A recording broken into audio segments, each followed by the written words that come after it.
Tous les gars qui ont porté le maillot jaune en sont fiers. Hein. Et moi, personnellement, je suis fier d'avoir porté le maillot jaune.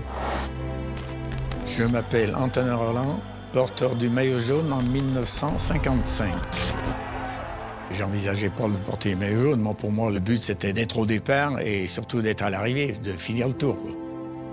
Ah ben, ça n'avait rien à voir avec aujourd'hui. Hein. Les étapes étaient plus longues. On n'avait pas les oreillettes, alors on faisait la course nous-mêmes. Je me souviens, en 49, on a eu dans les musettes, certains jours, des beefsteaks à manger. Dans l'équipe de France, à l'époque, on avait quand même une certaine liberté. Et j'ai réussi à me glisser dans une échappée qui avait pris une dizaine de minutes. C'est sûr que c'est un moment de fierté, parce que le maillot jaune, c'est le but de tous les coureurs, hein, de porter le maillot jaune.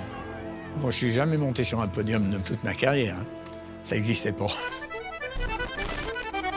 En 55, c'était Yves Turner qui nous remettait le maillot jaune, mais direct à l'arrivée, dès que l'arrivée était franchie. Et on avait le maillot jaune et c'est tout. Je l'ai perdu dans les Pyrénées quand même. Première étape des Pyrénées, où il y avait un peu de fatigue, évidemment. Et j'ai eu une mauvaise journée. Porter le maillot jaune, c'est tout. Enfin, si, après j'étais... évidemment, quand je sortais, on dit « Ah, c'est l'ancien maillot jaune ». Dès que je sortais, on disait « C'est le maillot de même dans la ville, j'aimais pas sortir. » On dit « Ah, t'as vu, c'est Antonin Roland qui passe, là. » J'aimais pas trop. Hein.